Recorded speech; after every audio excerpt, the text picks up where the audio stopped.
and welcome to Promo Insiders, an ASI Media podcast that covers the issues that matter most to the promotional products industry. I'm Hannah Rosenberger, and today I'm joined by Sara Lavenduski, Executive Director of Client Education and Content, Theresa Hegel, Executive Editor of Special Projects and Sustainability, and a new face to our podcast, our new digital news editor, Tara Lerman, for our annual fall taste test. Tara, do you want to introduce yourself to our listeners really quick? Yeah. Hi, everyone. My name is Tara. I am going to be the digital news editor here at ASI. So really excited to be joining my first Promo Insiders podcast. So looking forward to getting started. Yes, this is more of her to come in the future.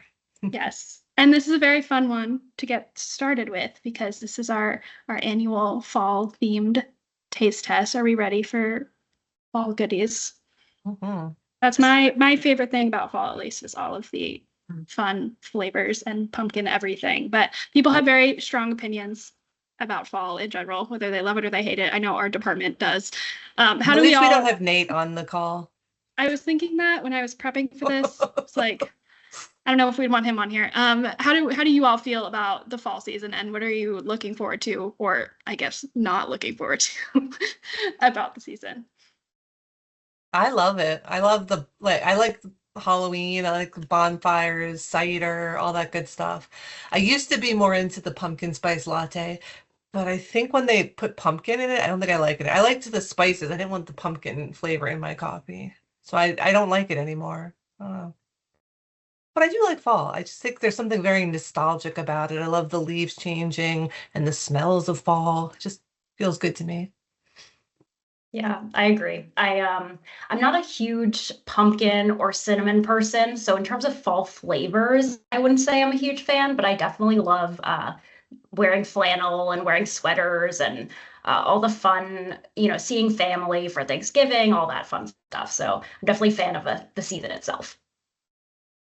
I always find myself going back to like comfort shows in the fall. Like, I don't know, something like cozy about it, or shows you've seen like a million times, or movies that you've seen a million times, going back to the nostalgic aspect of it. And like, that like the cooling off of the days means that the holidays are coming up, which, like, to Tara's point, is like more family time and the holidays. And so, yeah, I love fall. It's my favorite season. So yeah, I don't know why fall is so associated with like watching those comfort shows, but I'm the same way.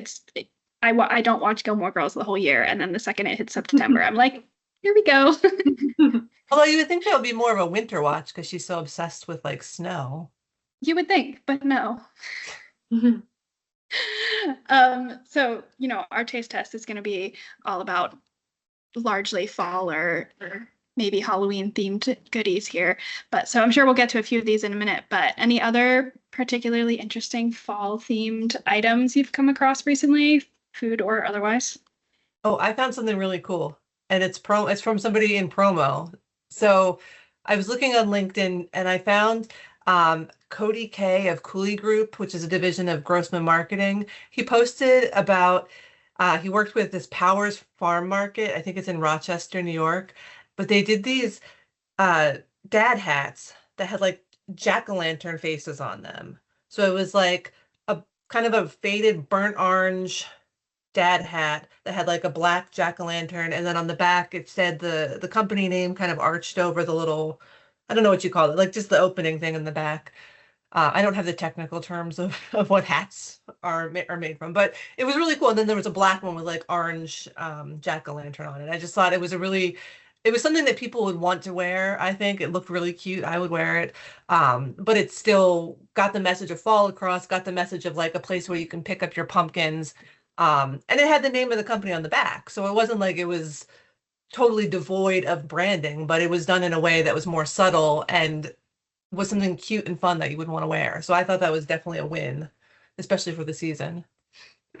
Absolutely. Who doesn't love a little jack-o'-lantern? Yeah, I guess I'll go next because mine was also kind of jack-o'-lantern themed.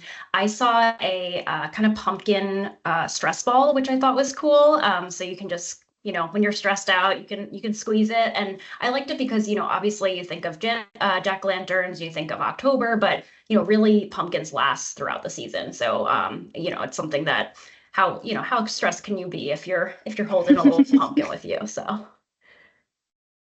I'm really liking how different brands and franchises are leveraging the season. Like, I really I haven't yet to get there, but the Burger King like monster menu is really cool. Like they have like the vampire nuggets. They're like shaped like fangs.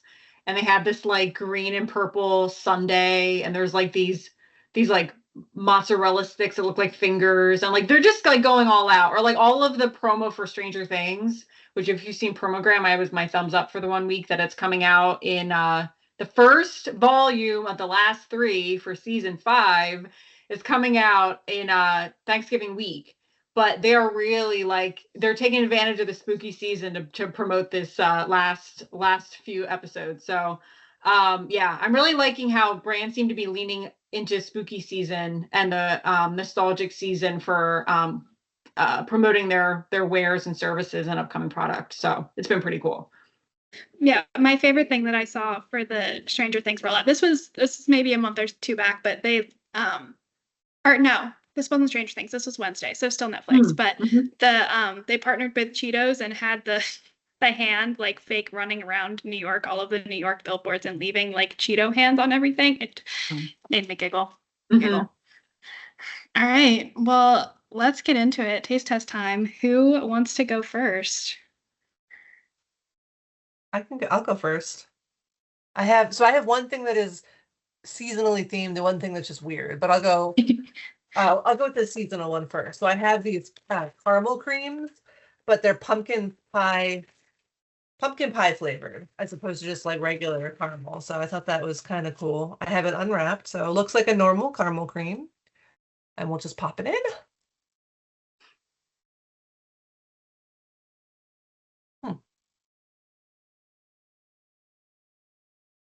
I can't tell if that's a good face. No, it's a chewing face. It's a deciding face, I feel like. Oh my god. Yeah, they take a minute to. Bad choice. It tastes good. It does taste like pumpkin pie. It does. It's actually, yeah, it's good. It's actually really good. I like it. I saw those, but I wasn't sure. I was like, that's a lot of caramel cream to have if I don't like them too much. So I was like, I don't know. What do I do with these? I almost did. I think it's a win. I like it. Okay, maybe I'll. Will you eat the rest of the bag? Yeah, I'll share with my husband, but. Tara, how about you next?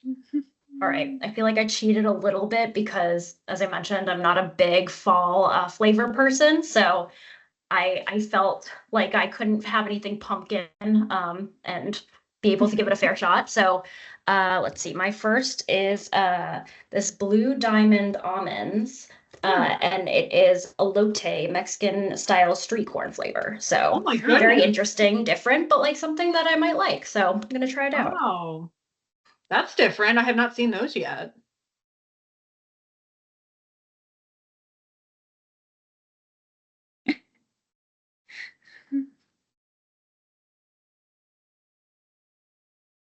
Not bad.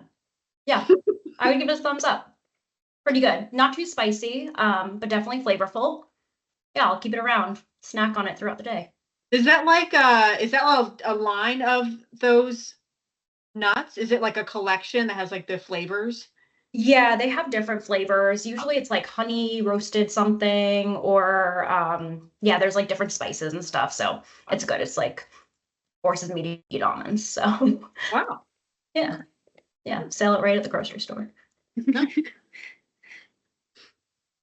So I guess I'll jump in. So we have an ongoing like nerds fandom here. I know Theresa likes those nerds. So I found candy corn nerds. I don't know. We'll see. This one's all right. So they're shaped like candy corn. Not as they look a little bit more like rocks. They're not quite as like defined as a normal candy corn, but those are sour. Do you normally like candy corn, Sarah? I have to be in the mood. It's like you and Gilmore Girls. It's like a fall thing only, and just a little bit at a time. I easily get sick of them. Like I kind of crave them, and then I get sick of them. So it's limited. I'll try another flavor. These are they're sour. So are they just shaped like candy corn? Mm-hmm. They don't really taste like candy corn. They're really sour. Make my eyes water. I wasn't expecting that. That's funny. Like, I know nerds are a little sour, but it's like when you have a whole block of it at once, it's like, So I think we'll be eating those, but slowly. They're a little chewy, but it's a new take on candy corn. If candy corn, the traditional, isn't really your thing, maybe try these. All right. Just be warned of the sourness. Yeah. Whew. Okay, so I'm continuing my trend of just apparently bringing a weird flavor of chips every time we do one of these. And today I have pumpkin flavored tortilla chips, which I didn't know existed, but Trader Joe's has pumpkin flavored everything. So here we go.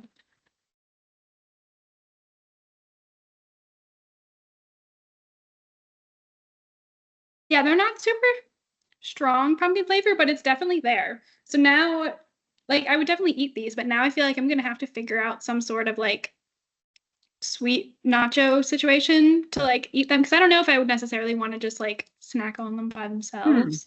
But I feel like there's some sort of dessert nacho situation that would be really good with these. You could like dip them in some kind of cinnamon cream cheese dip. Yeah, maybe I'll have to go back and raid the dip section. Yeah.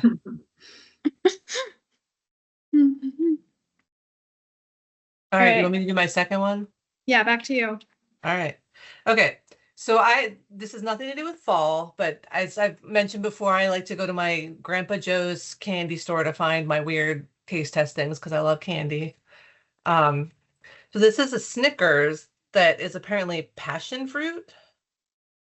I had to look it up because I'm assuming it's in Spanish and I don't speak the language, but it had a little picture of a passion fruit and I double checked and it says it's passion fruit. So it looks, on the outside, it looks like a regular, kind of like a little mini Snickers bar. So we'll give it a little shot. It's actually, okay. Yeah, and the inside looks like a regular Snickers too. So here we go.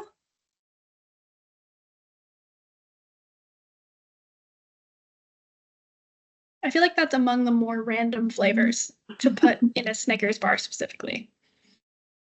Yeah. Does it still have all the like caramel and? Yeah. It's got, so I think it's like the cream, the nougat in the bottom has like a slight passion fruit flavor. So it's pretty good actually. I wasn't sure how I was going to feel about it, but I think I like it.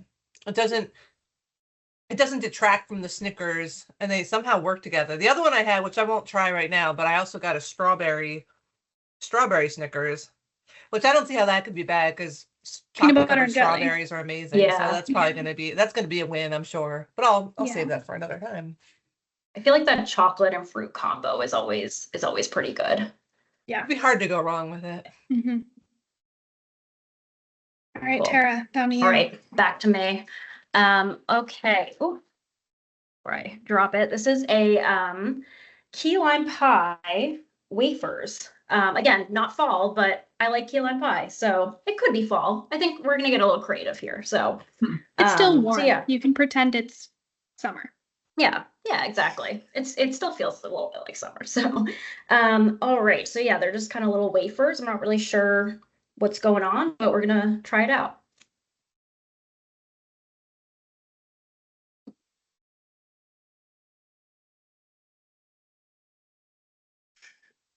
That's good. There's some sort of like cream inside the wafers. I thought it was just going to be kind of like a wafer, like a key lime pie flavored wafer, but there seemed to be some cream of something inside there, and it was surprising and good. So yeah, I'll eat these. Are they too sweet? Sometimes I feel like when I've had key lime stuff, it's like over the key lime is kind of sweet. I think it's okay. It is sweet. I wouldn't eat like 10 of them, but I would eat a couple at a time. I'd keep it around. So I have, I do like pumpkin. I should have said at the beginning. I do like pumpkin. Like Theresa, I don't love pumpkin spice lattes. I like the texture that pumpkin gives baked goods because it adds like that little softness to it. And I also like to add puree, like pumpkin puree to like overnight oats or just for like a little fall taste. So this is something that maybe you all have had before. I have not had this yet, but this is a pumpkin whoopie pie. So whoopie pies are like, I guess they're, Theresa maybe knows, like they're like Amish, right? I think whoopie pies are like an Amish.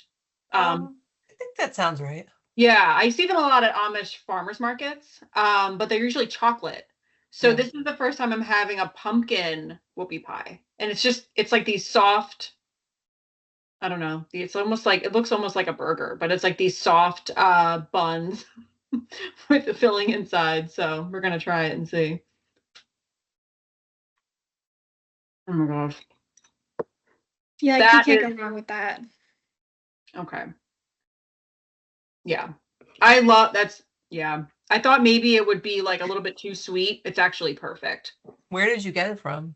I got it at there's a market near me, a small market that had them from a local Amish bakery.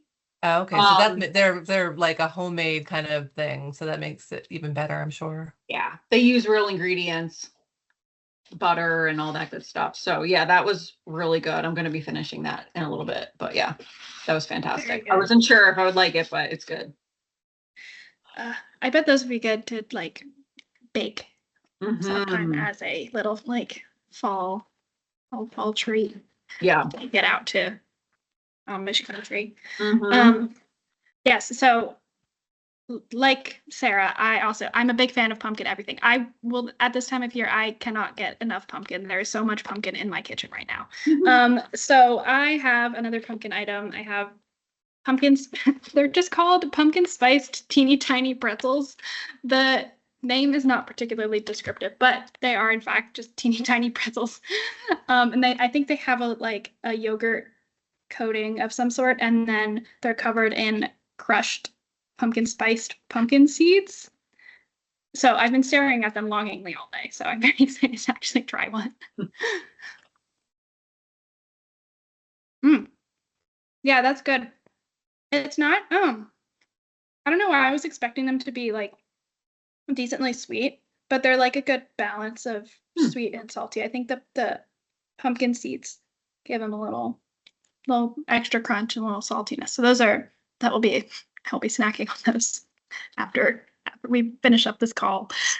So very tasty. So we basically liked everything, right? Pretty much, except for the nerd ones were a little bit iffy, but nothing. Nobody spit anything those out. Those last two you both really liked. Could tell from your faces right away. All right. Well, despite our focus on pumpkin / fall / little bit of summer fruity things right now, a lot of companies are, prepping for holiday gifting season, end of year campaigns. What tips do you guys have for suppliers and distributors as we're kind of moving into Q4 here, either for holiday gifting or for some kind of last minute fall project? I think I say this probably every year, but I still like it. It's just the idea of like the advent calendars, because I think people love those fun little surprises. You can have it themed to something, and I've seen them done for any kind of product. So I really think that those are fun. And it doesn't have to be an advent calendar. I was also thinking, what if it was just like a countdown to New Year's? It could be like, 10, 9, 8, 7, 6, 5, 4, 3, 2, 1, like just with a different product for each day. But just the idea of something that is a bunch of little things that are themed, and people get one a day, or they open it up one time a day. Just it extends the season, extends the kind of recall of the product, and it's an activity that people can participate in and really enjoy.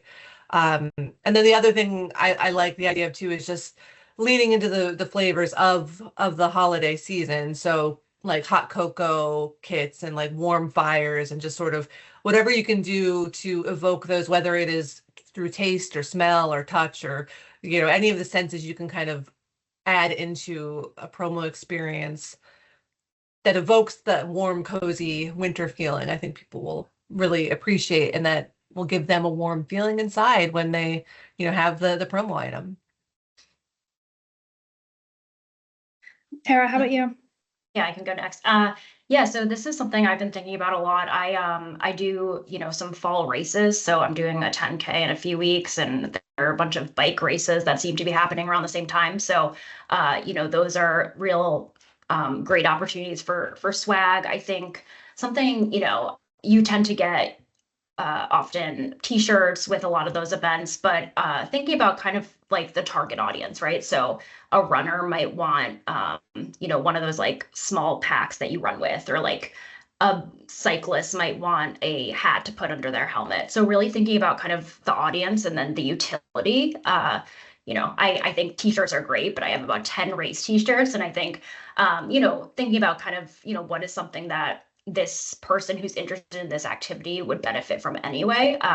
So yeah, I think that's kind of an end of fall, not so much a winter recommendation, but it's just something I've been thinking about as I've been training.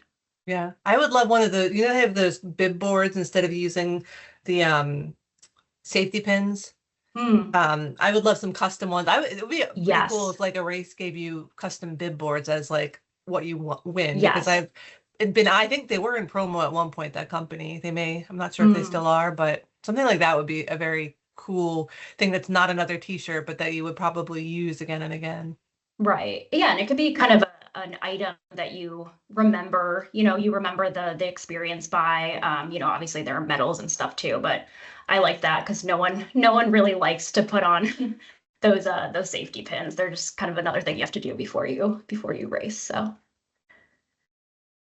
yeah, I like the idea, like, Tara, you're saying, like, you really have to know your audience and what they need. And I think I've said this before too, but like really tapping into the nostalgic aspect of fall and the holidays.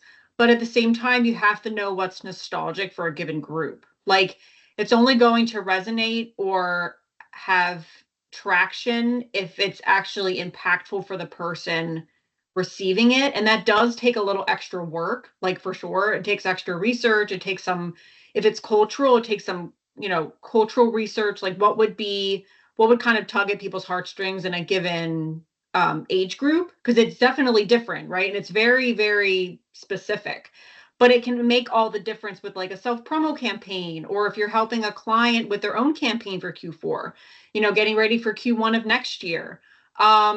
And also, I really like the idea, distributors have said this to me before, like, it's really important when they receive, like, say it's a self-promo for your company, if there's a call to action as part of it. So like, hey, here's a postcard. If you, like, I don't know, engage with us on social media, or if you email us with, maybe it's like trivia about nostalgia or something like that, you'll receive a promo product. And actually people will do that. Like, people love that kind of stuff. Like, and especially if there's nothing really more expected of them than just engagement, it's free basically. Like, yeah, they want a free gift, but you can also like measure engagement by how many people received the postcard or whatever it is, and how many people actually took action and redeemed their product. So I think it's just it's a creative way, and you can do it all year round, but it's a creative way to kind of leverage the nostalgia of the season and also drum up engagement for your brand or for your clients' brands, right? So there's a lot of creative ways you can do that don't cost actually a lot of money. It's just a matter of getting creative and doing research. Yeah, absolutely. And, also talking of getting recipients to kind of engage with whatever the promo item is, I think the end of the year and holiday gifting season is a particularly good time to lean into personalization to the extent that companies can. I was talking to a sales rep at Maple Ridge Farms the other day, and she was telling me about a campaign they do. I think it was around the holidays every year for I think it was like a senior community or like a retirement home or something like that. And they have data on all of the recipients on like, do they need a gluten-free food item? Do they need a dairy-free food item? Do they need like soft stuff that, for their teeth? And I just thought that was such a nice touch, especially for a gift around the holiday season where everyone's kind of, a little extra nostalgic, maybe feeling a little extra grateful, whatever the case might be. It's a good time to lean into it that way, or lean into, giving employees a choice of a couple of items they can pick from, just to make sure if you're spending all that money to give a gift, to just make sure that it's appreciated and something that people will use. And there's nothing worse than getting like a food gift like that and you can't even eat it. It feels worse than getting nothing at all, I think. Absolutely. Or the other thing, if you're doing any kind of personalization, make sure you get the names right, because I've gotten like cards from former employers where they have my name spelled wrong. So like any goodwill you thought you were, providing right there, like goes out the window because you don't even know who I am. It just really reinforces that I'm a number, not a name, even though you're trying to show it, like you put my name on it, but like, where's the H? I need my H. I'm saying. Yes, all of that goes back to what Tara was saying about like know your audience and all facets of it. If you're going to go the extra mile, make sure you properly go the extra mile, not just think you are and then have it kind of riddled with mistakes. All right. Any last thoughts before we wrap up? Happy Halloween. Enjoy. Happy Yeah, Halloween. Yeah. Can't believe it's It's not. very exciting. All right. Ladies, thanks so much for joining me. And everyone, thanks for watching. Have a great rest of your day.